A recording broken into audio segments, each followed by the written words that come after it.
आपण मानक भी धन्यवाद दिए माने मिलिकी भाया ईश्वर वाक्य को आलोचना करने ईश्वर मान बारंबार सुजोग दौरान विशेषकर आज ध्यान निमंते आम गोटे पद पढ़ा जहाँकि लिखा जाए जहन 16 पर्व तार 33 पद सेठारे प्रकार लिखा जाए जहन 16 पर्व तार 33 पद तुम्हें माने जेपरी मोठारे शांति प्राप्त हुआ निमंते मु तुम मानकु यही सबु विषय कही जगत रे तुम्हमान निमंते क्लेश अच्छी किंतु साहस धर मु जगत को जय करी अछि।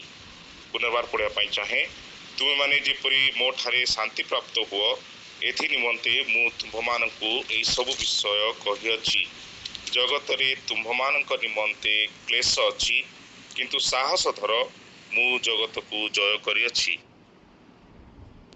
प्रिय भाई और भौणी माने यही शास्त्रांश को बुझा कहले आमने यार पृष्ठभूमि को फेरी जबार आवश्यकता अच्छी। यह जीशुंकर मृत्यु पूर्वर रात्रिर कथा अटे। जीशु और शिष्य माने ऊपर कोठरी रे रात्र भोजन करुवा समय कथा। जीशु जानिले जे सकाळ हैला मात्रे से क्रूस को जिबे और सेठी मृत्यु वरण करिवे आउ यह जीशुंक मृत्यु पूर्वर एक कथा। जहन 13 पर्व 17 पर्व मध्य जीशु शिष्य मान मरिबा पूर्व गुरुत्वपूर्ण कथा कहते आउ 33 पदरे आम ये देखुचु जे ये कौन से लिखाई ये सब विषय मु तुम कहूचे से कहते ये लिखा जाए कौन सी व्यक्ति मरिबा पूर्व किसी कहवाक इच्छा कले आम समस्ते अधिक ध्यान देकी शुणी था कारण से किसी गुरुत्वपूर्ण कथा कहवाक इच्छा करती आउ जे कि बस जहाँ किछि बा ताहा आमे करबाकू मध्य इच्छा करिथाउ शेष मुहूर्त रे जेहेतु से कहउचंती तांकर इच्छा आउ सेटा चेष्टा भी करथाउ सफल करिया कारण यहाँ तांकर शेष इच्छा अटे बोली आमे ताहा जानू।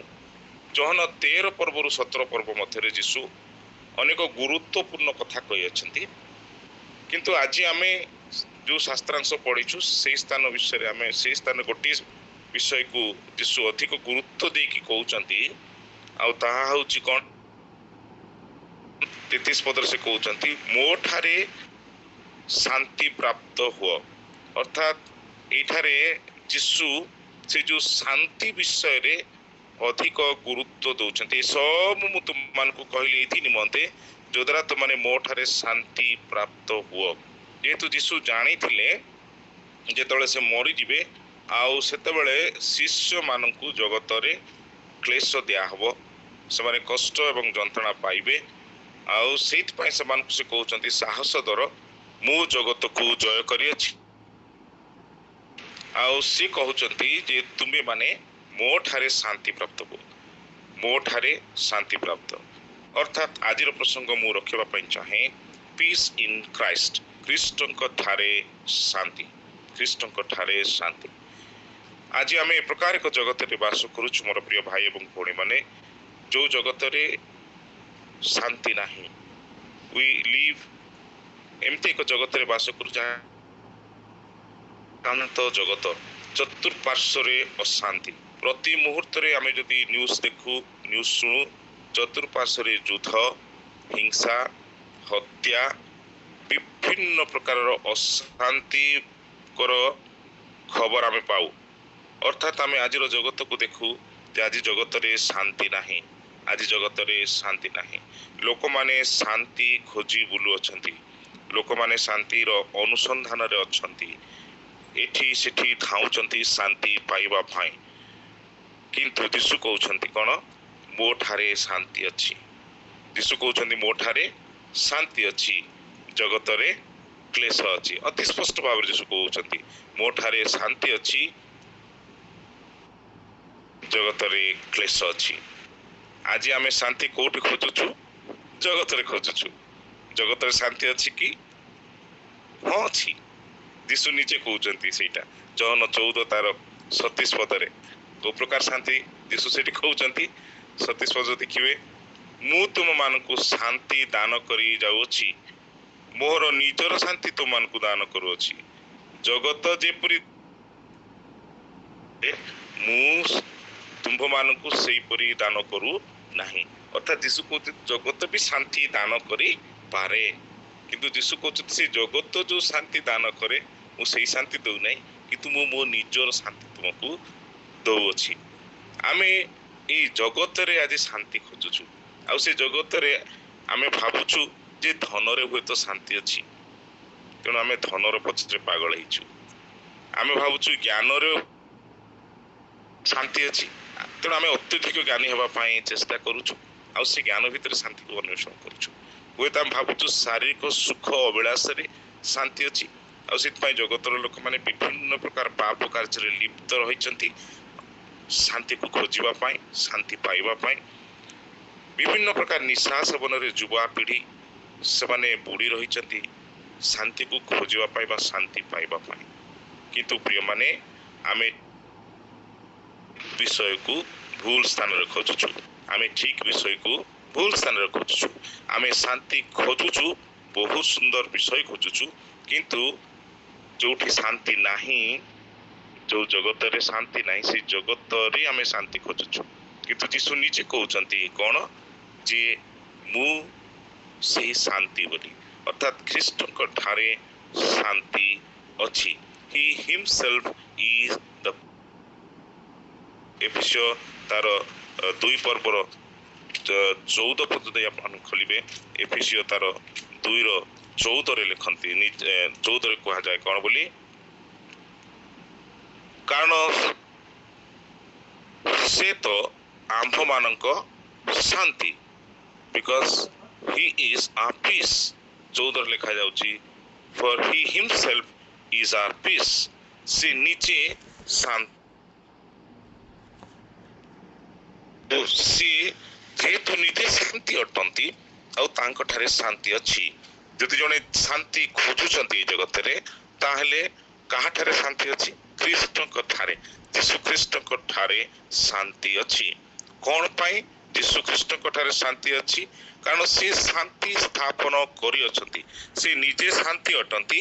ଆଉ ମଧ୍ୟ ରୋମିଓ ତାର 5 ପର୍ବର ଯଦି 1 ପଦ ଦେଖୁ, ରୋମିଓ ତାର 5 ପର୍ବର 1 ପଦରେ ଲେଖାଯାଏ କଣ ବୋଲି, ଯେ ସିଏ ଶାନ୍ତି ସ୍ଥାପନ କରିଅଛି। ଅତଏବ ବିଶ୍ୱାସ ଦ୍ୱାରା ଧାର୍ମିକ ହେବାରୁ ଆମ୍ଭେମାନେ ଆମ୍ଭମାନଙ୍କର ପ୍ରଭୁ ଶ୍ରୀଖ୍ରୀଷ୍ଟଙ୍କ ଦ୍ୱାରା ଈଶ୍ୱରଙ୍କ ସହିତ ଶାନ୍ତିରେ ଅଛୁ। He has established peace। ସିଏ ପାପୀ ମନୁଷ୍ୟ ଓ ଈଶ୍ୱରଙ୍କ ମଧ୍ୟରେ ଶାନ୍ତି ସ୍ଥାପନ କରିଅଛନ୍ତି। ମନୁଷ୍ୟ ଏବଂ ଈଶ୍ୱର ମଧ୍ୟରେ ଶତ୍ରୁତା ଥିଲା, ବିଚ୍ଛେଦତା ଥିଲା, କିନ୍ତୁ ସେ ତାଙ୍କର କୃଷ୍ଣ ମୃତ୍ୟୁ ଦ୍ୱାରା ସେ ଶାନ୍ତି ସ୍ଥାପନ କରିଅଛନ୍ତି। He has established peace। ଏବଂ ସେ ମଧ୍ୟ ଆମମାନଙ୍କ ମଧ୍ୟରେ ସ୍ଥାପନ କରିଛନ୍ତି। ଏଫେସ୍ୟ 2:15 ଯଦି ଦେଖୁ, he makes peace among people। ସେ ଆମମାନଙ୍କ ମଧ୍ୟରେ, ମନୁଷ୍ୟମାନଙ୍କ ମଧ୍ୟରେ ସେ ଶାନ୍ତି ପ୍ରସ୍ତୁତ କରିଅଛନ୍ତି ବା ସ୍ଥାପନ କରିଅଛନ୍ତି। ପ୍ରିୟମାନେ, ଆମେ ଠିକ ବିଷୟ ଭୁଲ ଜାଗାରେ ଖୋଜୁଛୁ, କିନ୍ତୁ ଆମେ ଦେଖୁଛୁ ଯେ ଶାନ୍ତି କେବଳ ଖ୍ରୀଷ୍ଟଙ୍କ ଠାରେ ଅଛି। ଆମେ ଯଦି ଖ୍ରୀଷ୍ଟଙ୍କୁ ଛାଡ଼ି ଆଜି ଆମେ ଶାନ୍ତି ଖୋଜୁଛୁ ବିଭିନ୍ନ ସ୍ଥାନରେ, ତାହେଲେ ପ୍ରିୟମାନେ ଆମେ ଜୀବନ ପାଇବା ନାହିଁ। ଏଇ ଜଗତ ଯୀଶୁଙ୍କୁ ଜାଣି ନାହିଁ, ଆଉ ସେଇଥିପାଇଁ ଜଗତର ଲୋକମାନଙ୍କ ନିକଟରେ ଶାନ୍ତି ନାହିଁ। ଆଜି ଆମମାନେ ଖ୍ରୀଷ୍ଟଙ୍କୁ ଯଦି ଜାଣିଛୁ, ଖ୍ରୀଷ୍ଟଙ୍କୁ ପରିତ୍ରାଣକର୍ତ୍ତା ଭାବରେ, ଈଶ୍ୱରଙ୍କୁ ତ୍ରାଣକର୍ତ୍ତା ଭାବରେ, ଏବଂ ଆମମାନଙ୍କର ନିଜ ଜୀବନରେ ଉଦ୍ଧାର ପ୍ରାପ୍ତ ହୋଇଅଛୁ। ମୁଁ ଆରମ୍ଭରୁ ଯେତିକି କହିଛି ଶୁଣିଛନ୍ତି କି ନା ଆଉ ଥରେ ଆରମ୍ଭ କରିବି? ସବୁ ଶୁଣିଛୁ। ଆଚ୍ଛା ଆଚ୍ଛା ଆଚ୍ଛା, ଠିକ ଅଛି। ତାହେଲେ ଏଇ ଜଗତରେ ଆମମାନଙ୍କର ପାଇଁ କ୍ଲେଶ ଅଛି ବୋଲି ବି ଯୀଶୁ ଘୋଷଣା କରିଛନ୍ତି। ଏଇ ଜଗତରେ ଆମମାନଙ୍କର ପାଇଁ କ୍ଲେଶ ଅଛି, ତାହା ଯୀଶୁଙ୍କର ଶିକ୍ଷା ଅଟେ। ଆଉ ଯୀଶୁଙ୍କର ଶିକ୍ଷାରେ ସେ ଆମମାନଙ୍କୁ ସଚେତନ କରାନ୍ତି ତାଙ୍କର ମୃତ୍ୟୁ ପୂର୍ବରୁ, କି ତୁମ ନିମନ୍ତେ ଏଇ ଜଗତରେ କ୍ଲେଶ, ଯନ୍ତ୍ରଣା, ଦୁଃଖ, ସମସ୍ୟା ରହିଛି ବୋଲି ସେ କହୁଛନ୍ତି। କିନ୍ତୁ ତାରି ଭିତରେ ଈଶ୍ୱର ପ୍ରତିଜ୍ଞା କରିଛନ୍ତି, ମୋ ଠାରେ କିନ୍ତୁ ଶାନ୍ତି ଅଛି। ପ୍ରିୟ ଭାଇ ଓ ଭଉଣୀମାନେ, ଆମେ ଯଦି ପ୍ରଭୁ ଯୀଶୁଙ୍କୁ ନିଜର ତ୍ରାଣକର୍ତ୍ତା ଭାବରେ ଗ୍ରହଣ କରିଛୁ, ସେଇ ଯୀଶୁଙ୍କୁ ଗ୍ରହଣ କରିଛୁ, ସ୍ୱୟଂ ଶାନ୍ତି ଅଟନ୍ତି ଆଉ ସେମାନଙ୍କ ହୃଦୟରେ ବାସ କରନ୍ତି ଏବଂ ସେ ଆମମାନଙ୍କୁ ପ୍ରଚୁର ଶାନ୍ତି ପ୍ରଦାନ କରନ୍ତି। ତେଣୁ ଆମେ ଦେଖୁ ଯେ এই ଜଗତରେ ଆମମାନଙ୍କର ପାଇଁ କ୍ଲେଶ ଓ ଘୃଣା ଅଛି। ଯୀଶୁ ନିଜେ ସେ 15 ପର୍ବରେ ଯେତେବେଳେ ସେ କହୁଛନ୍ତି ତାଙ୍କର ଶେଷ ସମୟରେ ସେ କଥା କହୁଛନ୍ତି 15 ପର୍ବ ତାର 18 ପଦରେ ସେ ନିଜେ କହୁଛନ୍ତି କଣ ବୋଲି, ଏଇ ଜଗତ ତୁମମାନଙ୍କୁ କଣ କରିବ, ଘୃଣା କରିବ। This world will hate. ଯଦି ଜଗତ ତୁମମାନଙ୍କୁ ଘୃଣା କରେ ତେବେ ତୁମମାନଙ୍କୁ ଘୃଣା କରେ ନାହିଁ କରିବା ପୂର୍ବରୁ ତାହା ଯେ ମତେ ଘୃଣା କରିଅଛି ଏହା ଜାଣ। ଅର୍ଥାତ୍ ସେ କହୁଛନ୍ତି ଏଇ ଜଗତ ଆମମାନଙ୍କୁ ଘୃଣା କରିବ, ଏଇ ଜଗତ ଆମମାନଙ୍କୁ ଘୃଣା କରିବ, ଆମମାନଙ୍କୁ କଷ୍ଟ ଦେବ, ଆମମାନଙ୍କୁ ଯନ୍ତ୍ରଣା ଦେବ। ଆଜିର କଣ୍ଟେକ୍ସଟ ଯଦି ଦେଖିବା ପ୍ରିୟମାନେ, ତାହେଲେ ଆମମାନଙ୍କୁ ଏଇ ଜଗତ ନିଶ୍ଚିତ ଦେଉଅଛି, ଏଇ ଜଗତ ଆମମାନଙ୍କୁ କଷ୍ଟ ଦେଉଅଛି। ଆମେ କଷ୍ଟରେ ଜୀବନ ବଞ୍ଚୁଅଛୁ। ବିଭିନ୍ନ ପ୍ରକାର ଭାବରେ ଆମେ ବିଭିନ୍ନ ପରିସ୍ଥିତି ଦେଇ ଗତି କରୁଅଛୁ। ଆଉ ସେଇ ସମୟରେ ଆମେ କଷ୍ଟ ଭୋଗୁଥିବା ସମୟରେ ପ୍ରିୟମାନେ ଈଶ୍ୱର ଆମମାନଙ୍କୁ ଯୀଶୁ ନିଜେ କହୁଛନ୍ତି କି ତୁମମାନେ କଣ ହୁଅ ନାହିଁ, ତୁମମାନଙ୍କର ହୃଦୟ ଉଦ୍ବିଗ୍ନ ନ ହଉ। ଆଉ ସେ କହୁ କଣ ବୋଲି ଆଜିର ପଦରେ ଆମେ ପଢୁଥିଲୁ ଯେ ତୁମମାନଙ୍କର ଜଗତରେ ତୁମମାନଙ୍କର ନିମନ୍ତେ କ୍ଲେଶ ଅଛି, କିନ୍ତୁ ସାହସ ଧର, ମୁଁ ଜଗତକୁ ଜୟ କରିଅଛି। ସେ କହୁଛନ୍ତି ମୁଁ ଜଗତକୁ ଜୟ କରିଅଛି। ସେ କହୁଛନ୍ତି ତୁମମାନଙ୍କୁ ଘୃଣା କରିବା ପୂର୍ବରୁ ଜଗତ ମତେ ଘୃଣା କରିସାରିଛି। ପ୍ରିୟମାନେ ଆମେ ଦେଖୁଛୁ ଆଜିକାଲି ଗୋଟେ ପ୍ରସ୍ପେରିଟି ଗସ୍ପେଲ ହଉଛି, ଯୋଉଠି କି କୁହାଯାଉଛି କଣ, ତମେ ଯଦି ଯୀଶୁଙ୍କର ପଛରେ ଆସିବ ତାହେଲେ କଣ ତମକୁ କୌଣସି ଅସୁବିଧା ହବ ନାହିଁ, ତମକୁ କିଛି ଅଭାବ ହବ ନାହିଁ, ତମକୁ କିଛି କ୍ଲେଶ କଷ୍ଟ ଘଟିବ ନାହିଁ, ତମେ ପ୍ରାଚୁର୍ଯ୍ୟତାରେ ପରିପୂର୍ଣ୍ଣ ହେଇଯିବ, ଆଉ ତମର ସବୁ କିଛି ସଫଳ ହବ। These are the things the preachers are preaching। କିନ୍ତୁ ଯୀଶୁ ନିଜେ କହୁଛନ୍ତି କଣ ବୋଲି, ନାଇଁ ନାଇଁ, ଯଦି ମୋ ପଛରେ ତମେ ଆସିବ, ତୁମେ ଯଦି ମୋର ଶିଷ୍ୟ ହେବା ପାଇଁ ଇଚ୍ଛା କରିବ ତାହେଲେ ତୁମମାନଙ୍କ ପାଇଁ କ୍ଲେଶ ଅଛି। ଆଉ ତୁମକୁ ଏଇ ଜଗତ ଘୃଣା କରିବ, ଏଇ ଜଗତ ତୁମକୁ ନାହିଁ, ସ୍ନେହ କରିବ ନାହିଁ, ଯେହେତୁ ତୁମମାନେ ସେଠି ଲେଖାଯାଇଛି ଯେ ତୁମମାନେ ଏଇ ଜଗତରୁ ଉତ୍ପନ୍ନ ହେଇନାହ, କିନ୍ତୁ ଏଇ ଜଗତରେ ମୁଁ ତୁମମାନଙ୍କୁ ମନୋନୀତ କରିଛି। ଆଉ ସେଇଥିପାଇଁ ଜଗତ ତୁମକୁ ଚିହ୍ନିବ ନାହିଁ, ଆଉ ସେଇଥିପାଇଁ ଜଗତ ତୁମକୁ ଘୃଣା କରିବ। ଆଉ ସେ ନିଜେ କହୁଛନ୍ତି ଯେ ତୁମେ ଯଦି ମୋ ପଛରେ ଆସିବ ତାହେଲେ ଲୁକ 9:23, ମାଥ୍ୟୁ 16 ତାର 24-26ରେ ଯେ ମୋର କ୍ରୁଶ ତୁମକୁ ବହନ କରିବାକୁ ପଡିବ। You have to go through sufferings. ତୁମମାନଙ୍କୁ କ୍ଲେଶ କଷ୍ଟ ଦୁଃଖ ଯନ୍ତ୍ରଣା ଦେଇ, ଅଭାବ କଷ୍ଟ ଦେଇ ଗତି କରିବାକୁ ପଡିବ। ସୋ ସେ କହୁଛନ୍ତି ଯେ if you want to follow me you have to suffer. ଯଦି ତୁମମାନେ ମୋ ପଛରେ ଆସିବା ପାଇଁ ନିଷ୍ପତ୍ତି ନେଉଛ ତାହେଲେ ତୁମମାନଙ୍କୁ ଏଇ ସବୁ ଘୃଣା କ୍ଲେଶ ଯନ୍ତ୍ରଣା କଷ୍ଟ ଅଭାବ ସହିବାକୁ ପଡିବ। ଆଉ ତୁମକୁ ସେ ସବୁ ଯନ୍ତ୍ରଣା ଦେଇକି ଗତି କରିବାକୁ ପଡିବ। ପ୍ରିୟମାନେ ଯୀଶୁ ଆଜି ଆହ୍ୱାନ କରୁଛନ୍ତି এই প্রকার এক জীবনକୁ। ଆମେ ଯଦି ପାଉଲଙ୍କର ଜୀବନ ଦେଖିବା, ଆପଣମାନେ ଦେଖିବେ ଯଦି ଦ୍ୱିତୀୟ କରିନ୍ଥୀୟ 24ରୁ ଯଦି ଆପଣମାନେ ପଢିବେ, ସେଇଠି ପାଉଲ ତାଙ୍କର ଜୀବନ ବିଷୟରେ ସେଠି ନିଜେ ଲେଖୁଛନ୍ତି। ଆଉ ସେ କହୁଛନ୍ତି ଦ୍ୱିତୀୟ କରିନ୍ଥୀୟ ତାର 11 ପର୍ବ, ଦ୍ୱିତୀୟ କରିନ୍ଥୀୟ 11 ପର୍ବ 24ରୁ 28 ମଧ୍ୟରେ ପାଉଲ ନିଜେ ଲେଖନ୍ତି କଣ ବୋଲି କୁହନ୍ତି, ମୁଁ ଯେହୁଦୀ ମାନଙ୍କ ଠାରୁ 5 ଥର 39 ପ୍ରହାର ପାଇଅଛି, 3 ଥର ବେତ୍ରାଘାତ, ଥରେ ପ୍ରସ୍ତ୍ରାଘାତ, 3 ଥର ଜାହାଜ ଭଙ୍ଗ ସହିଅଛି, ଅଗାଧ ଜଳରେ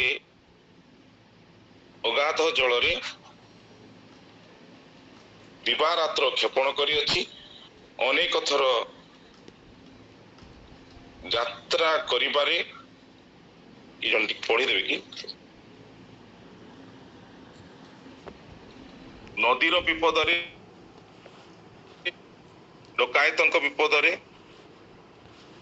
ସ୍ୱଜାତି ଠାରୁ ବିପଦରେ, ବିଜାତି ମାନଙ୍କ ଠାରୁ ବିପଦରେ, ନଗରର ବିପଦରେ, ପ୍ରାନ୍ତରର ବିପଦରେ, ସମୁଦ୍ର ବିପଦରେ, ଭଣ୍ଡ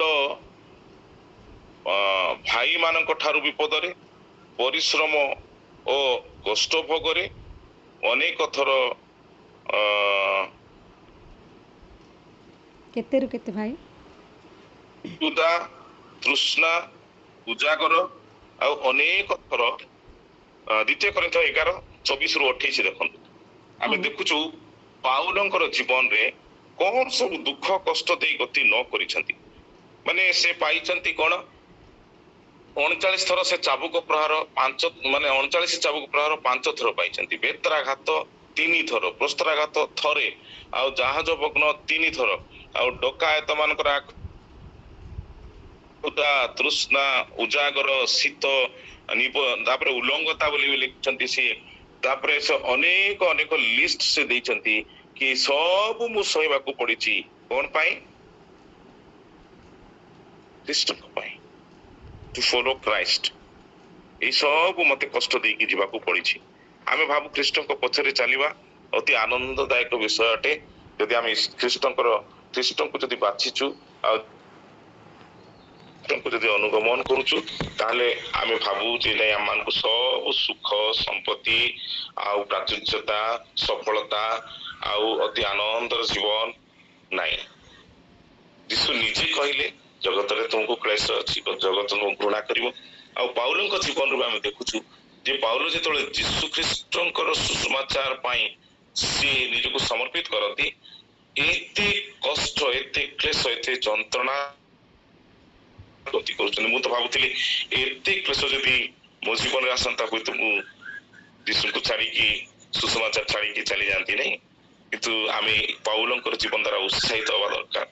ଏ ସବୁ କ୍ଲେଶ ଓ କଷ୍ଟ ମଧ୍ୟରେ ସେ ପାଉଲ ହିଁ ନିଜେ ଲେଖୁଛନ୍ତି ଫିଲିପିଓ 4:4। ଆପଣମାନେ ସମସ୍ତେ ଜାଣନ୍ତି ନାଇଁ? ଫିଲିପିଓ 4:4 କଣ ବୋଲି ଲେଖାଯାଏ?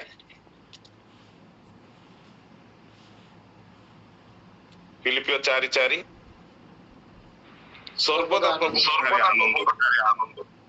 ହଁ, ପୁନଶ୍ଚକ ହଉଛି ଆନନ୍ଦ କର। ଆଶ୍ଚର୍ଯ୍ୟ କଥା, ଏତେ କ୍ଲେଶ ଏତେ ଦୁଃଖ ମଧ୍ୟରେ ସେ ଆନନ୍ଦ କର ବୋଲି କି ପ୍ରକାର କହିପାରୁଛନ୍ତି। ଆଉ ତାପରେ 6-7 ଯଦି ଦେଖିବେ 6-7ରେ କହୁଛନ୍ତି କଣ? କୌଣସି ବିଷୟରେ ଚିନ୍ତିତ ହୁଅ ନାହିଁ, କିନ୍ତୁ ସମସ୍ତ ବିଷୟରେ ପ୍ରାର୍ଥନା ଓ ବିନତି ଦ୍ୱାରା ଧନ୍ୟବାଦ ସହ ତୁମ୍ଭମାନଙ୍କର ସବୁ ଈଶ୍ୱରଙ୍କ ନିକଟରେ ଜଣା। ସେଥିରେ ଏଇଠି ସେ ତାର ସିକ୍ରେଟ ଲେଖୁଛନ୍ତି, ସମସ୍ତ ବୋଧର ଅଗମ୍ୟ ଯେ ଈଶ୍ୱରଙ୍କ ଶାନ୍ତି ତାହା ତୁମମାନଙ୍କ ହୃଦୟ ଓ ମନକୁ ଖ୍ରୀଷ୍ଟ ଯୀଶୁଙ୍କ ସହଭାଗିତାରେ ସୁରକ୍ଷା କରି ରଖିବ। ଈଶ୍ୱରଙ୍କର ଶାନ୍ତି, ସମସ୍ତ ବୋଧର ଅଗମ୍ୟ, ବିୟଣ୍ଡ ଅଲ୍ ଅଣ୍ଡରଷ୍ଟାଣ୍ଡିଂ ପାରିବା ନାହିଁ। ଏଇ ଶାନ୍ତି, ଏଇ ସବୁ କଷ୍ଟ ଦୁଃଖ ଯନ୍ତ୍ରଣା ଘୃଣା ମାଡ ଖାଇକି ପ୍ରହାରିତ ହେଇକି ନିଜର ଭାଇ ମାନେ ନିଜର ବିଶ୍ୱାସୀ ଭାଇ ମାନେ ତାଙ୍କୁ ଘୃଣା କରିଛନ୍ତି ଓ ତାଙ୍କୁ କଷ୍ଟ ଦେଇଛନ୍ତି, ଆଉ ସେ ନିଜର ଜାତିର ଲୋକମାନଙ୍କ ଠାରୁ ବିଜାତି ମାନଙ୍କ ଠାରୁ he has suffered a lot from every corner। ସବୁ ଦିଗରୁ ସେ କଷ୍ଟ କ୍ଲେଶ ପାଇଲା ପରେ ସେ କି ପ୍ରକାର କହୁଛନ୍ତି ଆନନ୍ଦ କର ବୋଲି। ଆଉ ତାର ସିକ୍ରେଟ ହଉଛି କଣ? ଯେ ସମସ୍ତ ବୋଧର ଅଗମ୍ୟ ଯେ ଈଶ୍ୱରଙ୍କର ଶାନ୍ତି, ଅର୍ଥାତ୍ ସେ ଈଶ୍ୱରଙ୍କର ଶାନ୍ତି ତାଙ୍କର ହୃଦୟ ଏବଂ ମନକୁ ଖ୍ରୀଷ୍ଟ ଯୀଶୁଙ୍କ ଠାରେ ସୁରକ୍ଷିତ ରଖିଛି। ପ୍ରିୟମାନେ, ସେ ହୁଏତ ଶାରୀରିକ ଯନ୍ତ୍ରଣା ଓ କଷ୍ଟ ଭୋଗ କରୁଛନ୍ତି ସତ, କିନ୍ତୁ ତାଙ୍କର ହୃଦୟ ଏବଂ ମନରେ ଏକ ଶାନ୍ତି ରାଜତ୍ୱ କରୁଛି। A peace is ruling in his heart. ପ୍ରିୟମାନେ, ସେ ଶାନ୍ତି କଣ ଆଜି ଆମମାନଙ୍କ ହୃଦୟରେ ରାଜତ୍ୱ। ଆପଣ ଯଦି କ୍ଲେଶ କଷ୍ଟ ଦୁଃଖ ସମସ୍ୟା ଦେଇ ଯାଉଛନ୍ତି ସୁସମାଚାର ପାଇଁ, ନିଜର ଭୁଲ ପାଇଁ ନୁହଁ, ଦୁଃଖ କଷ୍ଟ ସମସ୍ୟା ନିଜ ଭୁଲ ପାଇଁ ବି ଆସେ, ନିଜର ମୂର୍ଖାମି ପାଇଁ ବି ଆସେ, ଆମମାନଙ୍କର ଖରାପ ଚରିତ୍ର ପାଇଁ ବି ବେଳେ ବେଳେ ଆସେ। କିନ୍ତୁ ସେଇଟା ପାଇଁ ବୋଲି ଆମେ ଯଦି ଦୁଃଖ କଷ୍ଟ ପାଉ ଆଉ ଯୀଶୁଙ୍କୁ ନିନ୍ଦା କରୁ, ସେଇଟା ଠିକ ହବ ନାହିଁ। କିନ୍ତୁ ଈଶ୍ୱରଙ୍କର ପାଇଁ ବଞ୍ଚିବାର ଏକ ନିଷ୍ପତ୍ତି ନେଇକି ଏବଂ ଏକ ପବିତ୍ରତାର ଧାର୍ମିକତାର ଜୀବନ ବଞ୍ଚିବା ପାଇଁ ଆମେ ଯଦି କ୍ଲେଶ ଦୁଃଖ କଷ୍ଟ ସମସ୍ୟା ଗତି କରୁଛୁ, ନିଶ୍ଚିତ ଭାବରେ ଈଶ୍ୱରଙ୍କର ସେଇ ବୋଧର ଅବଗମ୍ୟ ଯେ ଈଶ୍ୱରଙ୍କର ଶାନ୍ତି ତାମାନଙ୍କ ହୃଦୟ ଏବଂ ମନକୁ ରାଜତ୍ୱ କରିବ ଆଉ ସେ ନିୟନ୍ତ୍ରଣରେ ରଖିବ। ଦୋ will be suffering physically mentally, ମାନସିକ ଭାବରେ ଶାରୀରିକ ଭାବରେ ହୁଏତ ଆମେ କଷ୍ଟ ପାଇପାରୁ, କିନ୍ତୁ ଆମମାନଙ୍କର ଅନ୍ତରରେ ଆମମାନଙ୍କର ଆତ୍ମାରେ ଈଶ୍ୱରଙ୍କର ଶାନ୍ତି ରାଜତ୍ୱ କରିବ ଏବଂ ଆମେ ବି ପାଉଲଙ୍କ ପରି ହୁଏତ କହିପାରିବା କି rejoice in the Lord, ଆମେ ଆନନ୍ଦ କରୁ, ଆମେ ଶାନ୍ତିରେ ରହୁ ବୋଲି ଆମେ କହିପାରିବା। ପ୍ରିୟମାନେ, ଆମେ ଦେଖୁ ସାୟ 32 ତାର 7 ପଦରେ ଲେଖାଯାଇଛି ଯେ କଣ ବୋଲି ଲେଖାଯାଇଛି, ଜଣେ ଧାର୍ମିକତାର ଜୀବନ କି ଯଦି ପାଉଛନ୍ତି ପଢିବେ। ବିଷୟ ସେଠି ଲେଖାଯାଏ ଯେ the righteous will live by peace, ଆମେ ଯଦି ଧାର୍ମିକତାର ଜୀବନ ବଞ୍ଚୁ ତାହା ଆମମାନଙ୍କର ପାଇଁ ରିୱାର୍ଡ ଆଣେ ପିସ୍। ଆଉ ଯଦି ଧାର୍ମିକତାକୁ ବାଛୁ ତାହା ଆମମାନଙ୍କର ଜୀବନ ପାଇଁ ଏକ ଶାନ୍ତିର ଏକ ପୁରସ୍କାର ଦିଏ। we may suffer physically, ହୁଏତ ଧାର୍ମିକତାର ଜୀବନ ବଞ୍ଚିବା ପାଇଁ ଆମେ କଷ୍ଟ ପାଇପାରୁ ଶାରୀରିକ ଭାବରେ ମାନସିକ ଭାବରେ, କିନ୍ତୁ ତାର ରିୱାର୍ଡ ହଉଛି କଣ ନା ଆମେ ଏକ ଶାନ୍ତି ଅନ୍ତରର ଶାନ୍ତି, ଆମେ ଶାନ୍ତିର ଜୀବନ ବଞ୍ଚି ପାରିବା, ଆମେ ଶାନ୍ତିର ଜୀବନ ବଞ୍ଚି ପାରିବା। ପ୍ରିୟମାନେ, ଆଉ ରୋମିଓ 8:6 ଲେଖାଯାଏ କଣ ଯେ ଆମମାନେ ଏଇ ଜଗତର ଭାବ ଅନୁସାରେ ଯଦି ଚାଲୁ ବା ଆମମାନଙ୍କର ଫ୍ଲେଶ୍ ଡିଜାୟାର୍ସ ଅନୁସାରେ ଯଦି ଚାଲୁ ତାହେଲେ ଆମମାନଙ୍କୁ ଶାନ୍ତି ନାହିଁ। କିନ୍ତୁ କୋଉଠି ଶାନ୍ତି ଅଛି, ଯଦି ଆମମାନେ ପବିତ୍ର ଆତ୍ମାଙ୍କର ଚାଳନାରେ ଅର୍ଥାତ୍ ଈଶ୍ୱରଙ୍କର ଆତ୍ମାଙ୍କର ଦ୍ଵାରା ପରିଚାଳିତ ଯଦି ଚାଲୁ ତାହେଲେ ସେଇ ସ୍ଥାନରେ ଆମର କଣ ଅଛି, ଶାନ୍ତି ଅଛି। ବେଳେ ବେଳେ ଆମେ ନିଜର ଇଚ୍ଛା, ନିଜର ବୁଦ୍ଧି, ନିଜର ଜ୍ଞାନ, ନିଜର ସବୁ କିଛି ପାଇଁ ଯେତେବେଳେ ଆମେ ନିଜ ଉପରେ ଆଉଜି ପଡୁ ଏବଂ ଆମେ ବଞ୍ଚୁ, ସେତେବେଳେ ଆମମାନଙ୍କର ଭିତରେ ତିକ୍ତତା ଆସେ, ଆଉ ଆମେ ସେ ବିଫଳତା ଆସେ, ଆଉ ଆମେ ଡିପ୍ରେସନକୁ ଚାଲି ଯାଉ, ଏନଜାଇଟି ଆସେ। କଣ ପାଇଁ? ବିକଜ ଆମେ ନିଜର ବୁଦ୍ଧି, ନିଜର ଜ୍ଞାନ ଅନୁସାରେ ଚାଲିବା ପାଇଁ ଇଚ୍ଛା କରିଥାଉ। କିନ୍ତୁ ଆମେ ଯଦି ପବିତ୍ର ଆତ୍ମାଙ୍କର ଚାଳନା ଦ୍ୱାରା, ଲେଖାଯାଏ ଯେଣୁ ଶାରୀରିକ ଭାବ ଈଶ୍ୱରଙ୍କର ବିରୁଦ୍ଧରେ ଶତ୍ରୁତା, କାରଣ ତାହା ଈଶ୍ୱରଙ୍କ ବ୍ୟବସ୍ଥାର ବଶୀଭୂତ ନୁହେଁ, ପୁଣି ବଶୀଭୂତ ହେବା ଅସମ୍ଭବ। ଯେଉଁମାନେ ଶରୀରର ଅଛନ୍ତି ସେମାନେ ଈଶ୍ୱରଙ୍କର ସନ୍ତୋଷପାତ ହେଇପାରନ୍ତି ନାହିଁ। ପ୍ରିୟମାନେ, ଆମେ ଯଦି ଆମର ଶରୀରର ଇଚ୍ଛା ଅନୁସାରେ ଆମେ ଯଦି ବଞ୍ଚୁ ତାହେଲେ ଆମମାନଙ୍କ ପାଇଁ କଣ ଅଛି, ଶାରୀରିକ କ୍ଲେଶ ଅଛି, ତା ସହିତ ମଧ୍ୟ ଆମମାନଙ୍କର ଶାନ୍ତି ଆମମାନଙ୍କ ଠାରେ ନଥାଏ, ଯେହେତୁ ଆମେ ଈଶ୍ୱରଙ୍କର ବିରୁଦ୍ଧରେ ବଞ୍ଚୁଅଛୁ। ଈଶ୍ୱର ଚାହାନ୍ତି ଯେ ଆମେ ତାଙ୍କର ଆତ୍ମାଙ୍କର ଦ୍ଵାରା to be led by his spirit, ଆଉ ସେ ପବିତ୍ର ଆତ୍ମାଙ୍କର ସାହାଯ୍ୟରେ ଆମେ ଏଇ ଜଗତରେ ଚାଲିବା, ତାହେଲେ ଆମମାନଙ୍କର ପାଇଁ କ୍ଲେଶ ଅଛି। କିନ୍ତୁ ଯୀଶୁ କହୁଛନ୍ତି ସାହସ ଧର, ମୁଁ ଜଗତକୁ ଜୟ କରିଅଛି।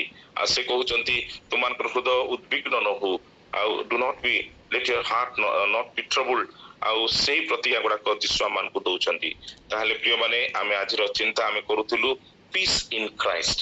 ଆଜି ଆପଣ ଏକ ଅଶାନ୍ତ ସମୟ ଦେଇକି ଗତି କରୁଛନ୍ତି, ଆପଣଙ୍କର ନିଜ ଜୀବନରେ ଶାନ୍ତି ନାହିଁ କି, ଆପଣଙ୍କର ପରିବାରରେ ଶାନ୍ତି ନାହିଁ, କାର୍ଯ୍ୟରେ ଶାନ୍ତି ନାହିଁ କି? ପ୍ରିୟମାନେ, ଏହା ଆମମାନଙ୍କର ପାଇଁ ଚିନ୍ତା କରିବାର ବିଷୟ ଅଟେ କି ଆମମାନଙ୍କର ଖ୍ରୀଷ୍ଟଙ୍କ ଠାରେ ଶାନ୍ତି ଅଛି। ଆମେ ହୁଏତ ଜଗତରେ ସେଇ ଶାନ୍ତିକୁ ଖୋଜୁଛୁ, କିନ୍ତୁ ଆମେ ଯଦି ଖ୍ରୀଷ୍ଟଙ୍କ ନିକଟକୁ ଆଜି ଫେରି ଆସିବା, ପୁନର୍ବାର ଆମେ ଖ୍ରୀଷ୍ଟଙ୍କୁ କହିବା କି ପ୍ରଭୁ ଯୀଶୁ, ମୁଁ ଭୁଲ କରିଛି, ମୁଁ ତୁମକୁ ଭୁଲି ଯାଇଛି, ମୁଁ ନିଜର ବୁଦ୍ଧି, ଜ୍ଞାନ ଏବଂ ମୋର ଶାରୀରିକ ଇଚ୍ଛା, ଅଭିଳାଷା ଅନୁସାରେ ଜୀବନ କାଟିବାର ଆରମ୍ଭ କରିଛି। ଆଉ ପ୍ରଭୁ, ମୁଁ ଶାନ୍ତି ହରା ହେଇଛି ଏବଂ ଅଶାନ୍ତ ଜୀବନର ଶିକାର ହେଇଛି। ପ୍ରଭୁ ଯୀଶୁ, ମୁଁ ତୁମ ନିକଟକୁ ଫେରି ଆସିବା ପାଇଁ ଚାହେଁ। ପ୍ରିୟମାନେ, ଆମକୁ ନିଜ ଜୀବନରେ ସ୍ଥାନ ଦେଇନାହୁଁ। ଆଜି ଆମେ ଯୀଶୁଙ୍କୁ ନିଜ ହୃଦୟରେ ଗ୍ରହଣ କରିବା, ଯେ କି ଶାନ୍ତିର ରାଜା ଅଟନ୍ତି, ଯେ ସ୍ୱୟଂ ଶାନ୍ତି, ଯେ ଶାନ୍ତି ସ୍ଥାପନ କରିଅଛନ୍ତି। ସେ ଆପଣଙ୍କୁ ଆପଣଙ୍କ ହୃଦୟରେ ଶାନ୍ତି ଦେବା ପାଇଁ ସକ୍ଷମ ଅଟନ୍ତି। ସେ ଆପଣଙ୍କୁ ଶାନ୍ତି ଦେବେ। ଆଉ ଯେଉଁମାନେ ଆମେ ଯୀଶୁଙ୍କୁ ଗ୍ରହଣ କରିସାରିଛୁ, କିନ୍ତୁ ଆମମାନଙ୍କର ପଛଘୁଞ୍ଚାର ଜୀବନ, ହୁଏତ ଆମେ ଯୀଶୁଙ୍କୁ ଭୁଲି ଯାଇ ଆମେ ଏଇ ଜଗତର ଧନ ସମ୍ପତ୍ତି, ଜଗତର ଚାକଚକ୍ୟ କିମ୍ବା ଜଗତର ପ୍ରତିପତ୍ତି ବିଭିନ୍ନ ବିଷୟରେ ଶାନ୍ତି ଖୋଜି ବୁଲିଛୁ।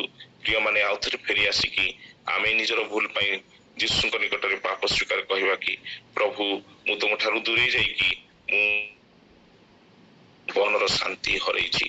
ପ୍ରିୟ ମାନେ ଆମେ ଆଉ ଥରେ ଯୀଶୁଙ୍କ ନିକଟକୁ ଫେରି ଆସି ଆଜି ଯୀଶୁଙ୍କୁ କହିବା କି ପ୍ରଭୁ ମୁଁ ତୁମର ଇଚ୍ଛା ଅନୁସାରେ ଏକ ଜୀବନ ବଞ୍ଚିବା ପାଇଁ ଚାହେଁ, ତୁମରି ପବିତ୍ର ଆତ୍ମାଙ୍କର ଚାଳନା ଦ୍ୱାରା ଜୀବନ ବଞ୍ଚିବା ପାଇଁ ଚାହେଁ। ପ୍ରଭୁ ଏ ଜଗତରେ କ୍ଲେଶ ଅଛି, କିନ୍ତୁ ତୁମେ କହିଛ ସାହସ ଧର, ମୁଁ ଜଗତକୁ ଜୟ କରିଛି, ଆଉ ସେ ଭରସାର ସହିତ ମୁଁ ତୁମ ନିକଟକୁ ଫେରୁଛି। ପ୍ରଭୁ ଆମେ ପାଉଲଙ୍କର ଜୀବନରେ ଦେଖିଲୁ କେତେ କ୍ଲେଶ, କେତେ ଦୁଃଖ, କେତେ ଯନ୍ତ୍ରଣା ଈଶ୍ୱରଙ୍କର ସୁସମାଚାର ପାଇଁ ସେ ସହିଛନ୍ତି, କିନ୍ତୁ ଘୋଷଣା କରୁଛନ୍ତି ଆନନ୍ଦ କର, ପୁନଶ୍ଚ ଆନନ୍ଦ କର। ସେ ନିଜେ କହୁଛନ୍ତି ଯେ ଈଶ୍ୱରଙ୍କର ଶାନ୍ତି ଆମମାନଙ୍କର ହୃଦୟ ଏବଂ ମନକୁ ସୁରକ୍ଷା ଦିଏ ବୋଲି। ଆଜି ସେଇ ଶାନ୍ତି ଆଜି ଆମମାନଙ୍କର ହୃଦୟ ଏବଂ ମନକୁ ସୁସ୍ଥିର କରି ସୁରକ୍ଷିତ ରଖିଛି କି ଆଜି ଆମେ ଈଶ୍ୱରଙ୍କର ଠାରେ, ଖ୍ରୀଷ୍ଟଙ୍କ ଠାରେ ସେ ଶାନ୍ତି ଅନୁଭବ କରୁଛୁ କି, ଉପଭୋଗ କରୁଛୁ କି? Are you really enjoying the peace of God in your life, or are you disturbed within?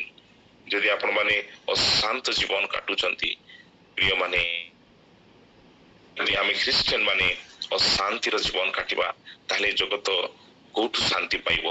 କାହାକୁ ଦେଖିକି ସେ ଶାନ୍ତିର ମାର୍ଗ ପାଇବ? ପ୍ରିୟ ମାନେ ଆଜି ଆମ ଭିତରେ ଯଦି ଶାନ୍ତି ନାହିଁ, ଆମେ ଯଦି ଶାନ୍ତିରେ ଅନ୍ୟମାନଙ୍କ ସହିତ ରହିପାରୁନାହୁଁ, ଆମେ ଯଦି ଶାନ୍ତି ସ୍ଥାପନ କରିପାରୁନାହୁଁ, ଆମେ ଯଦି ଯୀଶୁଙ୍କୁ ଜାଣିଥିବା ଲୋକ ବୋଲି କହି ଅଶାନ୍ତ ଜୀବନ ବିତଉଛୁ, ପ୍ରିୟ ମାନେ ତାହେଲେ ଏ ଜଗତର ଲୋକମାନେ ଯେଉଁମାନେ କି ଜଗତ ମଧ୍ୟରେ ଶାନ୍ତି ଖୋଜୁଛନ୍ତି, ସେମାନେ ଆଉ କି ପ୍ରକାର ସେ ଶାନ୍ତି ଅଟନ୍ତି ତାଙ୍କୁ ସେମାନେ ଖୋଜି ପାଇବେ? ପ୍ରିୟ ମାନେ ଆମମାନଙ୍କର ଜୀବନ ଅନ୍ୟମାନଙ୍କୁ କଥା କହିବା ଦରକାର, ଆମମାନଙ୍କର ଶାନ୍ତିର ଜୀବନ ଅନ୍ୟମାନେ ଦେଖିକି ସେମାନେ ଉତ୍ସାହିତ ହବା ଦରକାର, ସେମାନେ ଆମକୁ ପ୍ରଶ୍ନ କରିବା ଦରକାର ଯେ ତୋର ଏତେ ସମସ୍ୟା, ଦୁଃଖ, କଷ୍ଟ ମଧ୍ୟରେ ତୁ କେମିତି ଏତେ ଶାନ୍ତିରେ ଅଛୁ? ଆଉ ଆମେ ଉତ୍ତର ଦେଇପାରିବା, କାରଣ ମୋ ଖ୍ରୀଷ୍ଟ ସେ ଶାନ୍ତି ଅଟନ୍ତି। ମାଇ ଜିସସ୍ ଇଜ ମାଇ ପିସ୍। ଆଉ ଯିଏକି ମୋ ହୃଦୟ କରନ୍ତି, ଆଉ ସେ ପ୍ରକାର ସେମାନେ ଆମମାନଙ୍କର ସେଇ ଶାନ୍ତିର ରାଜା ଯୀଶୁଙ୍କୁ ସେମାନେ ନିଜ ଜୀବନରେ ପାଇବେ। ପ୍ରିୟ ମାନେ ଏଇ ଜଗତରେ ବର୍ତ୍ତମାନ ଶାନ୍ତିର ଆବଶ୍ୟକତା ଅଛି, ଆଉ ସେ ଶାନ୍ତି ଆମମାନଙ୍କର ଦେଇ ଏ ଜଗତକୁ ପ୍ରସାରିତ ହବା ଦରକାର, ଏଇ ଜଗତକୁ ବୋହିଯିବା ଦରକାର। ଯଦି ଆମେ ଗୋଟେ ରେଷ୍ଟଲେସ୍ ଲାଇଫ୍ ବଞ୍ଚୁଛୁ, ଆମେ ଅଶାନ୍ତ ଜୀବନ ବଞ୍ଚୁଛୁ, ତାହେଲେ there is no hope in this world। ଏ ଜଗତ ପାଇଁ ଆଉ କିଛି ଆଶା ନାହିଁ। ଯୀଶୁ ନିଜେ ଯିବା ପୂର୍ବରୁ, ମୃତ୍ୟୁ ପୂର୍ବରୁ ଅତି ପୂର୍ଣ୍ଣ ବିଷୟ ସେ କହିଛନ୍ତି, ଆଉ ସେ ଯାଇଛନ୍ତି, ତାହା ହଉଛି ଯେ ମୋ ଠାରେ ଶାନ୍ତି ଅଛି, ଜଗତରେ କ୍ଲେଶ ଅଛି। ଆଉ ସେ ଶିଷ୍ୟମାନଙ୍କୁ ଏଇ ଦାୟିତ୍ୱ ଦେଇକି ଗଲେ କଣ, ଯେ ମୋ ଗଲା ପରେ ତୁମମାନଙ୍କ ପାଇଁ ନିହାତି କ୍ଲେଶ, ଯନ୍ତ୍ରଣା, କଷ୍ଟ, ତାଡ଼ନା ଅଛି, କିନ୍ତୁ ମୋ ଠାରେ ଶାନ୍ତି ଅଛି। ମୋ ଠାରେ ଭରସା ରଖ, ମୁଁ ତୁମମାନଙ୍କୁ ଶାନ୍ତି ଦେବି। ଆଉ ପାଉଲଙ୍କର ଜୀବନ, ଅନ୍ୟ ଶିଷ୍ୟମାନଙ୍କର ଜୀବନ ଦେଖୁ, ସେମାନେ ମରି ଯିବା ପର୍ଯ୍ୟନ୍ତ ସୁସମାଚାରର ବାଧ୍ୟ ହେଲେ, ମାନଙ୍କର ହୃଦୟରେ ସେ ଶାନ୍ତି ରାଜତ୍ୱ କରୁଥିଲା, ସେ ଖ୍ରୀଷ୍ଟଙ୍କର ଶାନ୍ତି ରାଜତ୍ୱ କରୁଥିଲା।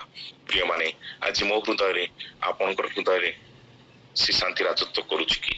ଆମେ ଆଜି ସତରେ ସତରେ ସତ ମନରେ କହିପାରିବା କି yes, in the midst of suffering I am at piece.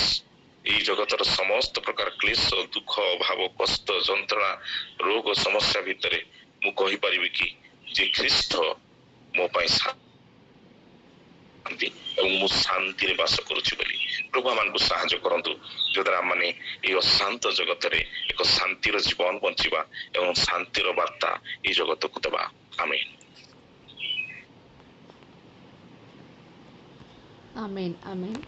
ଆମମାନେ ଆସୁ ଶୁଣିଥିବା ବାକ୍ୟ ନିମନ୍ତେ ଏବଂ ଭକ୍ତଙ୍କ ପାଇଁ ପ୍ରାର୍ଥନା କରିଯିବା। ଆମମାନଙ୍କ ମଧ୍ୟରେ ବୀରେନ୍ଦ୍ର ନାୟକ ଦାଦା ଅଛନ୍ତି, ସେ ପ୍ରାର୍ଥନାରେ ସାହାଯ୍ୟ କରିବେ।